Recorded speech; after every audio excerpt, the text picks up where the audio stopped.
Nah cuma Anda jangan pernah salah duga, karena potensi ilmu kita itu sama tuh dengan Adam potensinya. Ini memorinya luas banget. Jangan percaya kalau orang mengatakan orang Indonesia itu perkembangannya susah, walaupun memang potensinya tinggi. Kalau sekolah duduk paling belakang, nggak pernah nanya. Ujian SKS, saya kebut semalam, nilainya bagus, cuman aplikasinya nggak ada. Jangan mau disebut begitu. Kita orang hebat. Katakan pada diri kita, kita punya kemampuan yang dahsyat.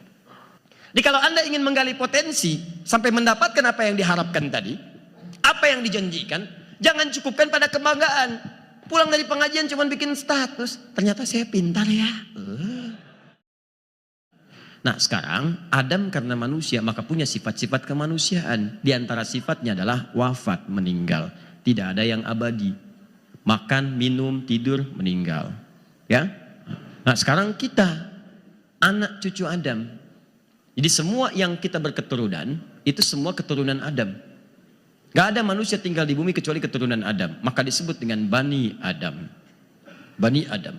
Yang nyebar kemana-mana. Quran surah ke-49 ayat 13. Ya ayuhan nasu inna khalaqnakum min dzakarin wa untha wa ja'alnakum syu'uban wa qabaila. Qabail, syu'ub, qabail nyebar kemana-mana. Antapani, Kota Bandung, Bandung bagian selatan, kabupaten macam-macam sampai Jawa Barat, sampai ke Asia, sampai ke Afrika, sampai dibatasi oleh Sungai Cikapundung dan sebagainya, gitu kan? Nah itu nyebar, tetap semua keturunannya Bani Adam.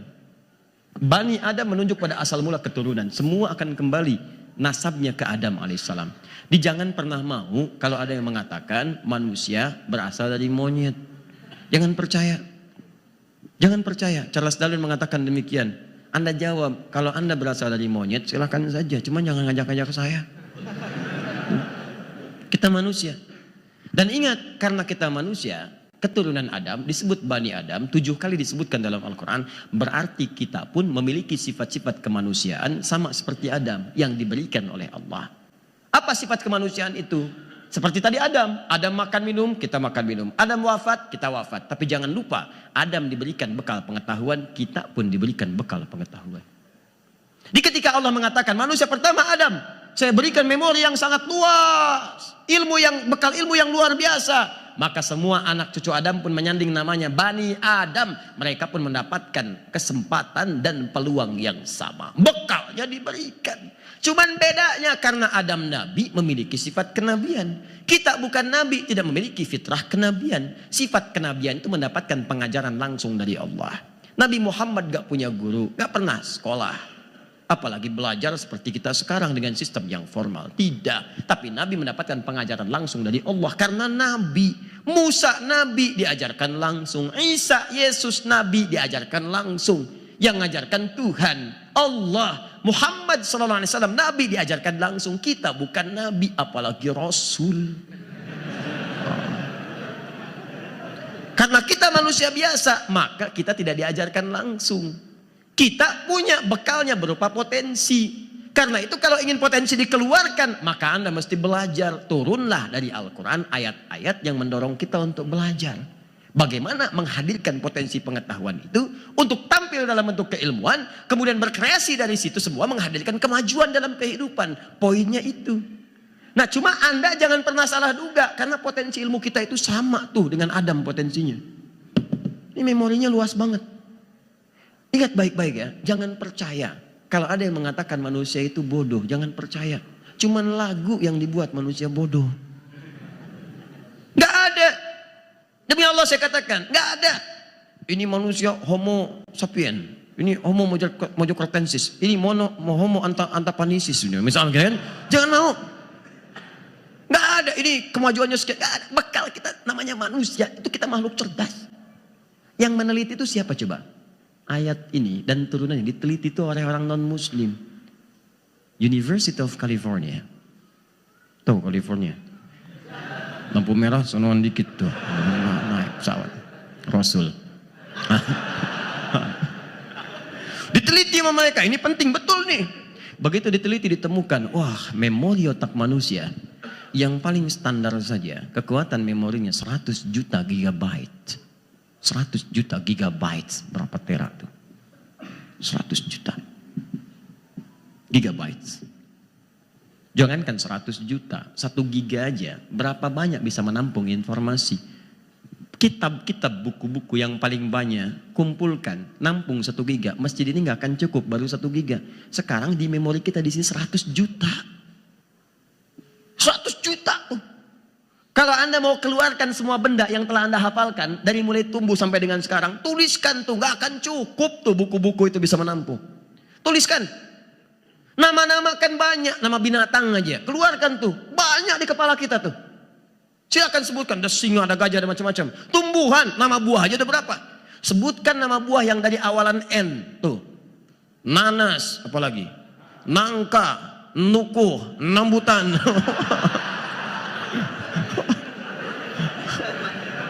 Itu baru buah.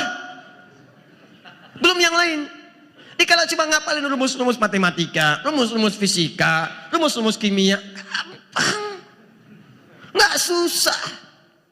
Not dan sebagainya gampang. CDF, GBC, GBC, Devis, GDvis, GBC, DBC, Devis, GIS A, F, GIS A, BC, GIS E, BC, GIS F, GIS A, B, GIS S, B, GIS S, GIS S, GIS A, GIS gampang. Alfiah gampang.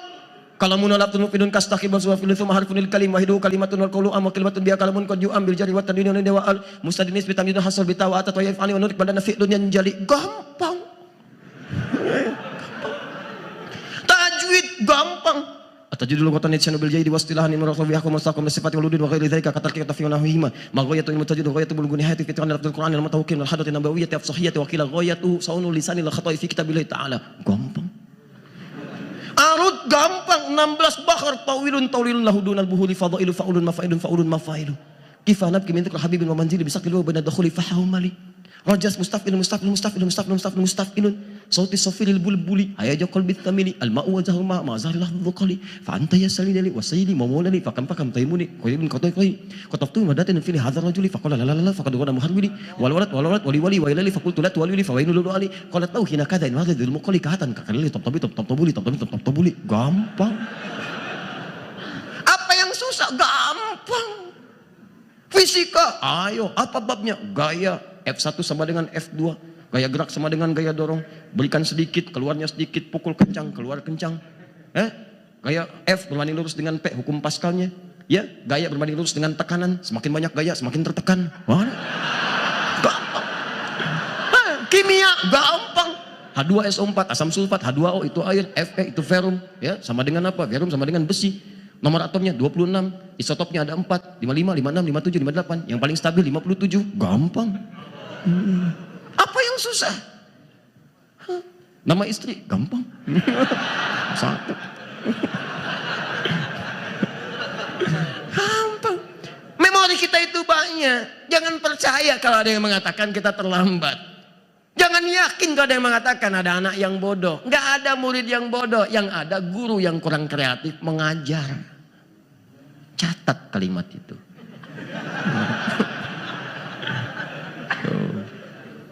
Nggak ada. University of California menemukan sebuah penelitian. Apa? Standar 100 juta. Dan disimpulkan bahwa 90% otak manusia cerdas. 90%. Tuh. Cerdas. Cerbat, dahsyat, cerdas. 5%-nya genius. 5%. Genius. Jadi kalau ada yang jenius, jangan bangga dulu, cuma 5%. Sisanya 5%-nya slow, lambat. Ya, he's not idiot, you know. 5%, slow, lambat. Tenang.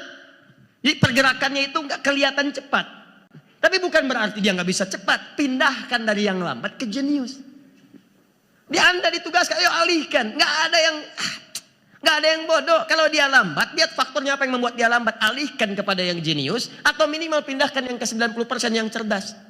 Einstein saja, yang bukan muslim, bisa kemudian menerapkan itu setelah melihat bukunya Ibnu Sina, yang dikenal dengan Avicenna. Gurunya mengatakan di SMA-nya, kamu itu dengan kata-kata kasar lah, saya aja nggak sanggup ucapkannya. Kasar disamakan dengan binatang, pergi dari kelasnya. Menemukan buku orang Islam, dibuka Avicenna. Ibnu Sina itu dibuka, begitu dibuka, paham, baca buku orang Islam, orangnya sudah nggak ada, paham, ngerti. Dia memilih untuk pindah dari yang slow kepada genius. Dan dikenang dalam kehidupan dunia. Kenapa kita yang punya keterangannya tidak memilih untuk hal yang terbaik?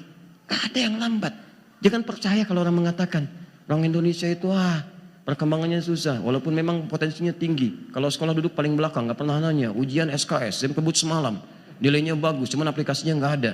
Jangan mau disebut begitu. Kita orang hebat. Katakan pada diri kita, kita punya kemampuan yang dahsyat.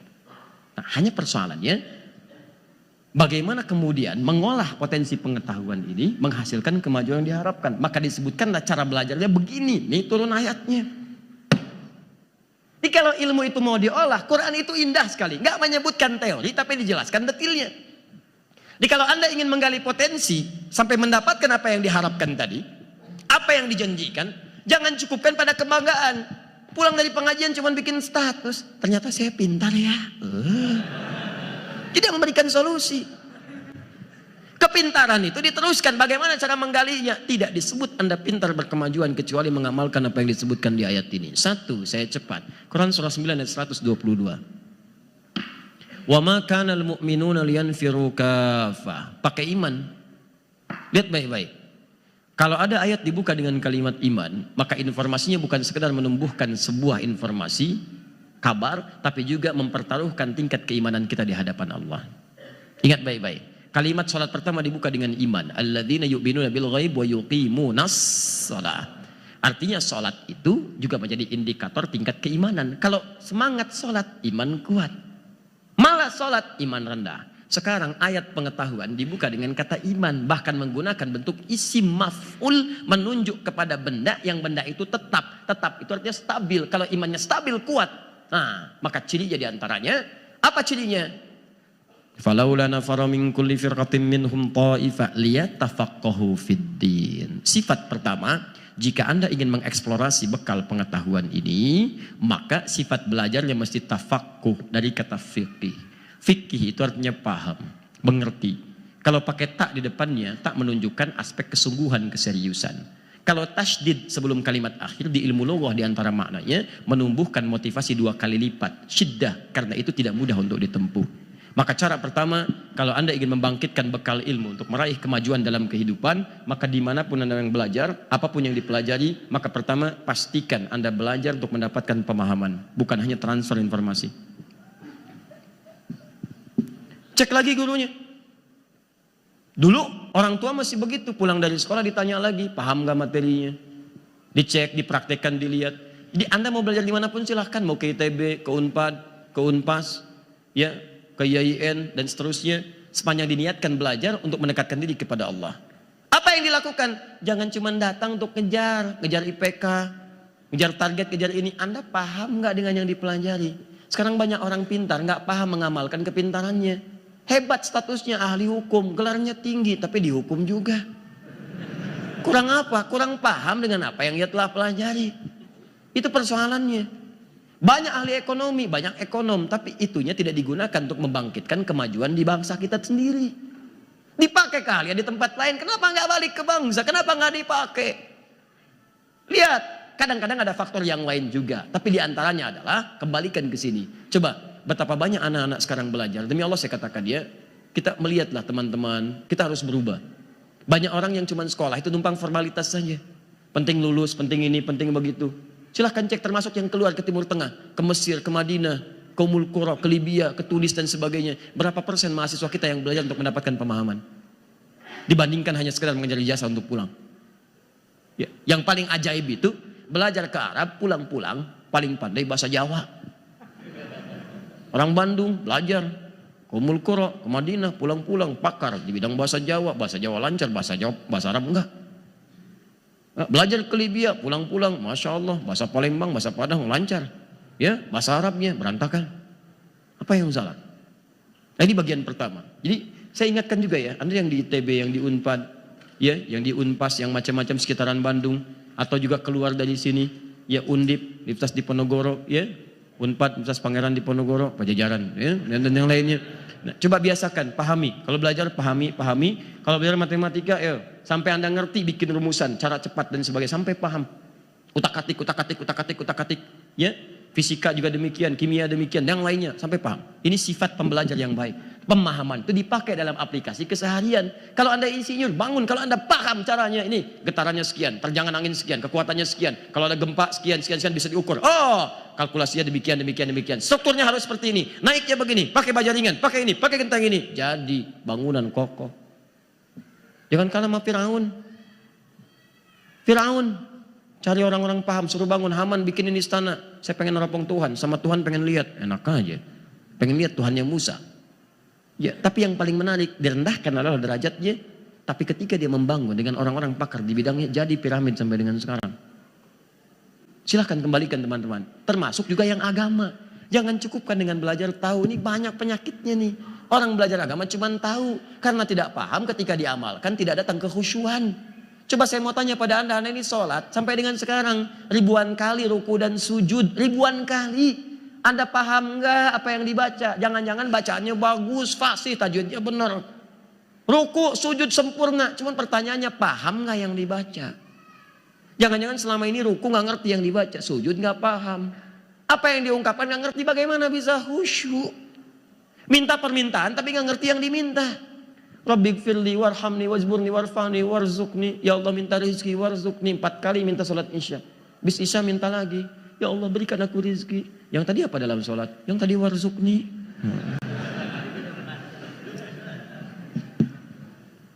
Tuh, yang paling ajaib itu sampai ada yang diterjemahin. Nabi aja nggak gitu-gitu amat.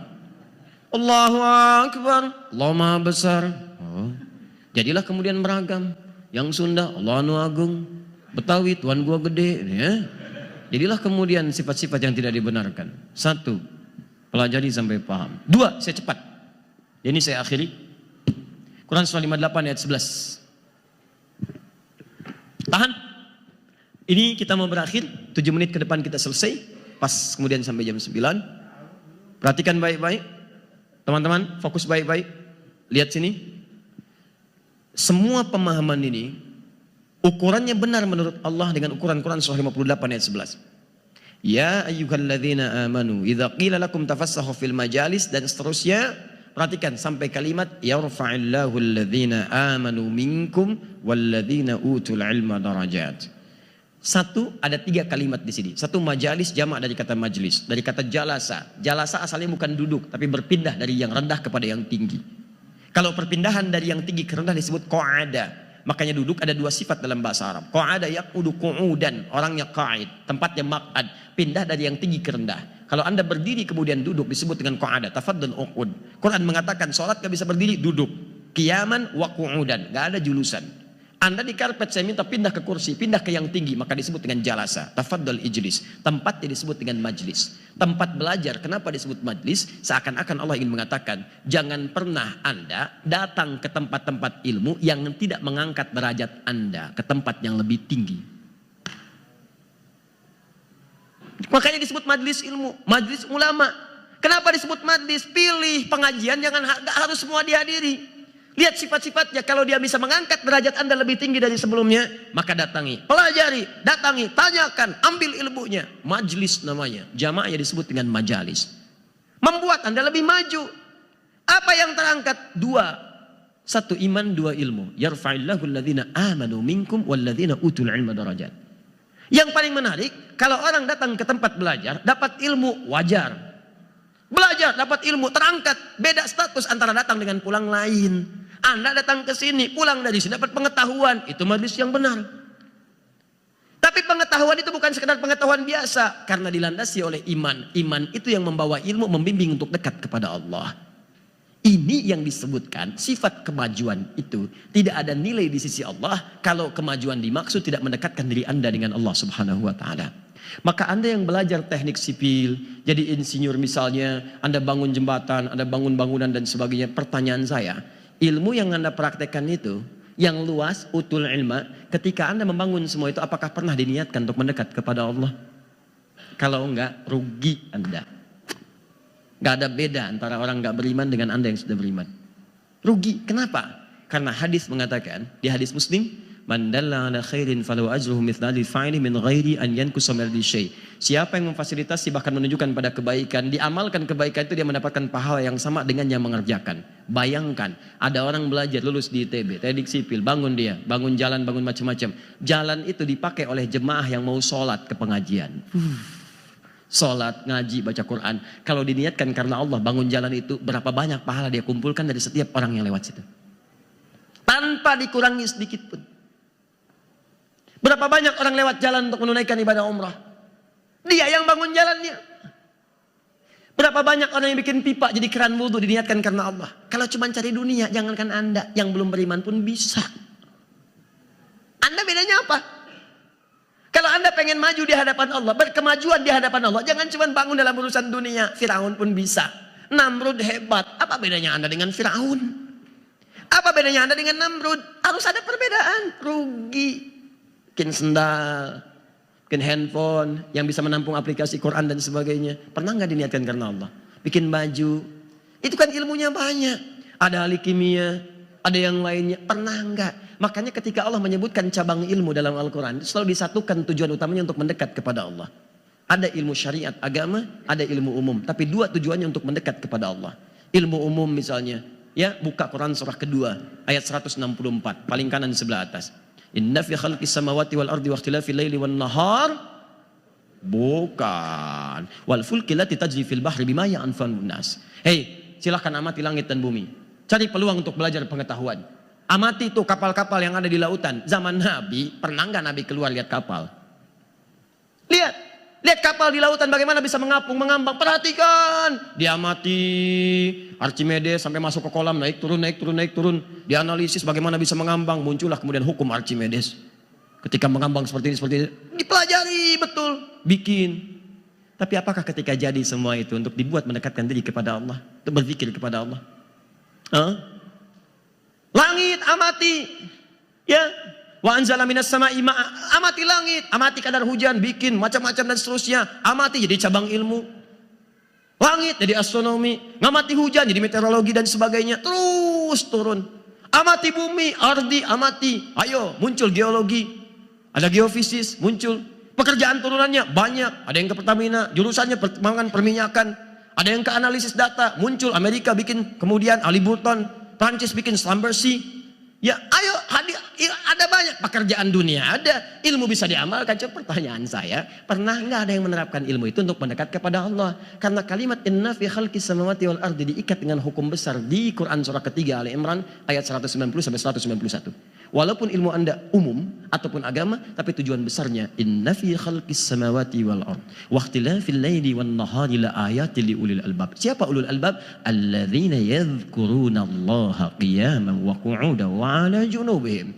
Karena itulah kemudian Ibnu Firnas ketika membaca Quran surah ke-67 ayat 19, dia baca burung bisa terbang ke atas. Kemudian setelah terbang ke atas itu dia kepakan sayapnya. Mayum sikuhunna ila rahman. Kepak katup bukan karena punya sayapnya, tapi kata Allah karena Allah menahan dengan sayap itu di udara dia bisa terbang. Kalaupun punya sayap tapi kalau Allah nggak tahan di udara dia nggak bisa terbang. Maka dia perhatikan sebab terbang itu Allah jaga karena ada sayap kepak katup. Maka kemudian dia bikin sebuah hipotesa. Ibnu Firnas membuat modifikasi sayap burung, ditempelkan di tangannya, ingin membuat terbang seperti burung. Diuji cobakan, terbang naik bukit yang rendah, kepak katup jatuh. Perbaiki lagi, sampai luar biasa bagusnya. Terbang bukit lebih tinggi lagi, kepak katup, bisa terbang. Kepak katup, 20 meter, lebih dari itu, jatuh, meninggal.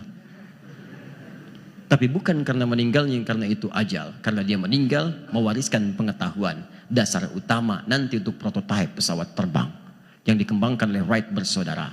Begitu jadi kemudian tetap muncul retakan di sayapnya. Begitu terbang pesawat meledak di udara karena tidak kuat dengan daya geseknya karena di atas. Tekanan tinggi, crack, pecah, hancur, meledak di udara.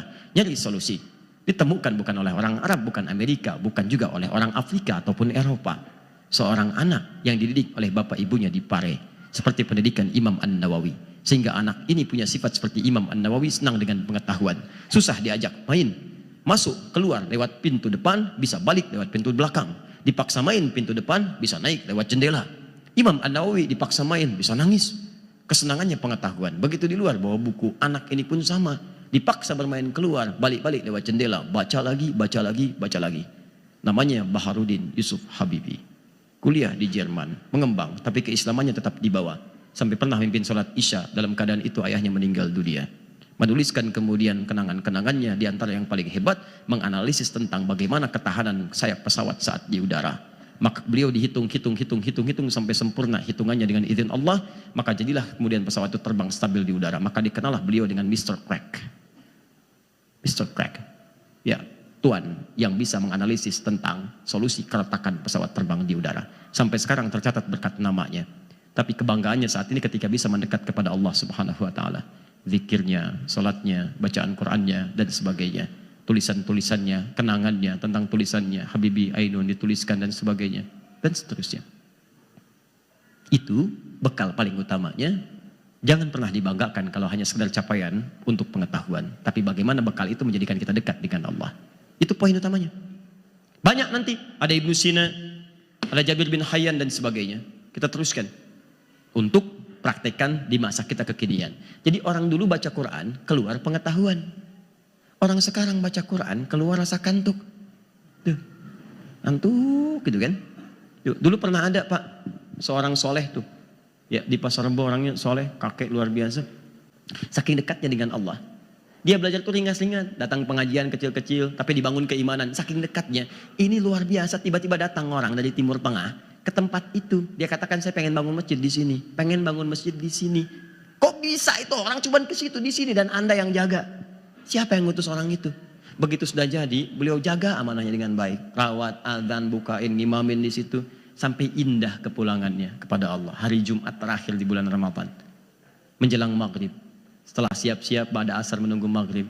Cuman tidur-tiduran tuh. Merem-melek. Ya ayyatuhan nafsul mutmainnah. Diangkat dalam keadaan yang paling indah. Jumat terakhir di Ramadan. Menjelang maghrib. Menunggu saat mau buka puasa, statusnya sederhana. Coba merem-melek, meninggal. Itu sebelah sana sudah ada yang merem-melek. Wah, ini ada. Dah, ini terakhir saya tutup. Mustahil Anda bisa maju sendirian, Anda bisa hebat sendirian, Anda bisa pintar sendirian kalau Anda tidak berkolaborasi dengan yang lainnya. Maka dibutuhkan sifat saling bekerja sama untuk mewujudkan apa yang Anda harapkan. Mustahil gedung itu jadi kalau nggak ada yang bangunnya, nggak ada arsiteknya, nggak ada yang ngukurnya. Mustahil sekolahan ini maju kalau nggak ada kepala sekolahnya, nggak ada gurunya. Anda jadi guru karena ada muridnya. Mustahil ada guru tidak ada murid, mustahil ada murid tidak ada guru, mustahil tidak ada yang jaganya, mustahil tidak ada hal-hal di sekitarannya. Maka Anda mesti bekerja sama dalam sifat tadi yang disukai oleh Allah. Baik urusan dunia diridhoi oleh Allah. Sifat-sifat baik urusan dunia kadang diantara maknanya ada yang disebut dengan birrun. Barrun itu daratan, birrun sifat kebaikan di daratan yang punya nilai akhirat. Barrun, birrun sifat baiknya. Birrul walidain, berbuat baik kepada kedua orang tua. Sifat dunia dibalas saat di akhirat. Birrun, sifat-sifat yang menghadirkan ridha Allah disebut dengan takwa amalannya yang telah saya jelaskan di awal. Takwa, birrun dan takwa. Maka muncullah kalau Anda ingin bertawun bekerja sama, maka harus punya dasar nilai kebaikan untuk dunia yang punya pahala akhirat dan ridha Allah yang menjamin Anda surga. Birrun wa taqwa. Turun Quran surah kelima ayat yang kedua. Wa ta'awanu 'alal birri wat taqwa.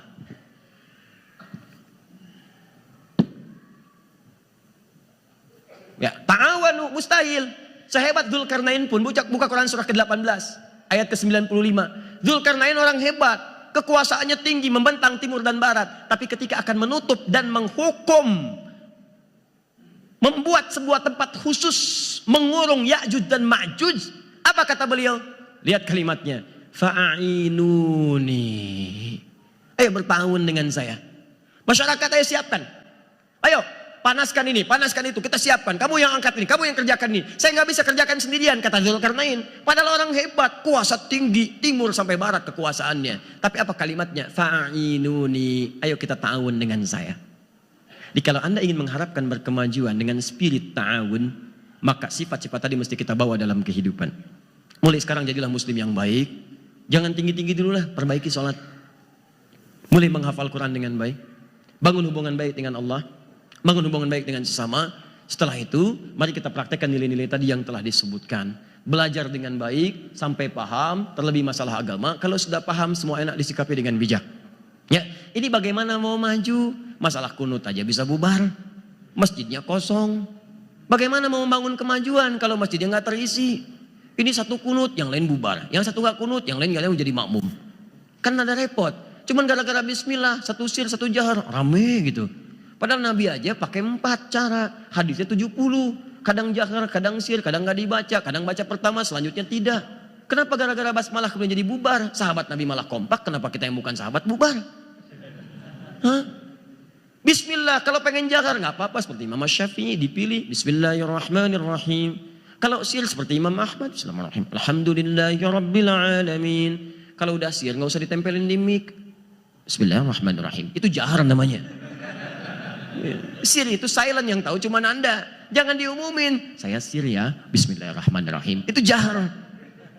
Sir sendiri nggak dibaca, nggak usah baca. Alhamdulillahirabbil alamin. Selesai. Rakaat pertama baca, selanjutnya tidak boleh.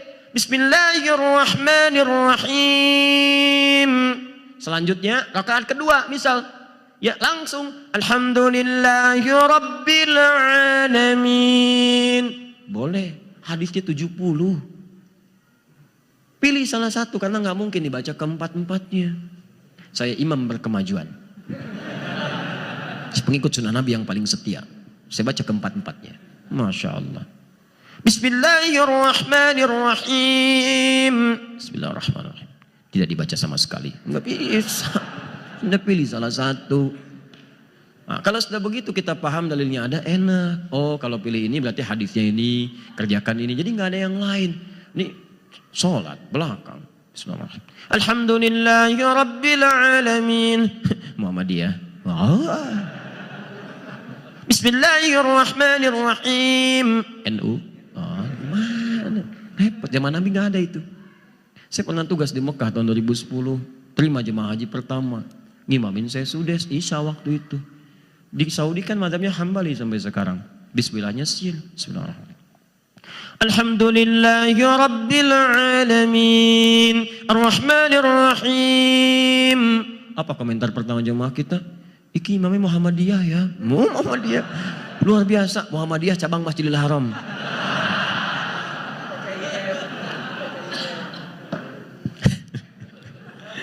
Nah, itulah yang kita bahas pertemuan malam hari ini.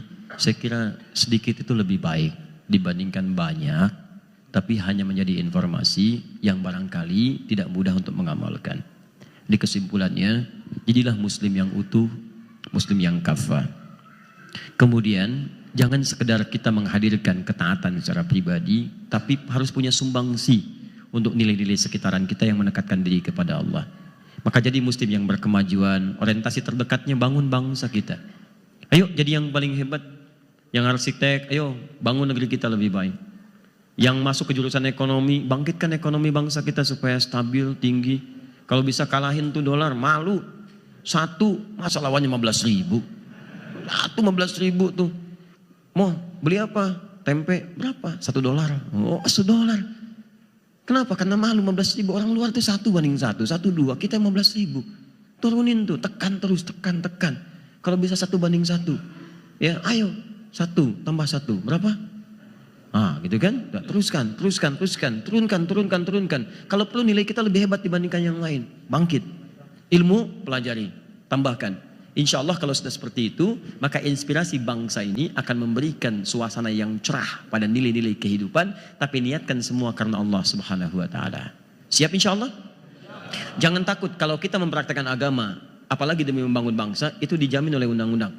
Pasal 29 ayat 2. Negara menjamin kemerdekaan penduduk, tiap-tiap penduduk untuk memeluk agamanya masing-masing dan beribadah menurut agama dan kepercayaannya itu. Bagi kita, belajar itu ibadah. Bagi kita, sholat itu ibadah. Bagi kita, beribadah kepada Allah tidak bisa dipisahkan dan memberikan hal yang terbaik dalam urusan dunia. Kita bukan liberal. Orang liberal itu melanggar undang-undang. Seharusnya tangkepin tuh karena melanggar undang-undang. Karena dia berusaha memisahkan kita dari agama. Negara kita menjamin kemerdekaan beribadah untuk beragama. Dia memisahkan kita dengan agama. Makanya sebetulnya orang liberal itu nggak boleh hidup di Indonesia. Catat kata-kata saya viral nih. Nggak bisa. Karena melanggar undang-undang.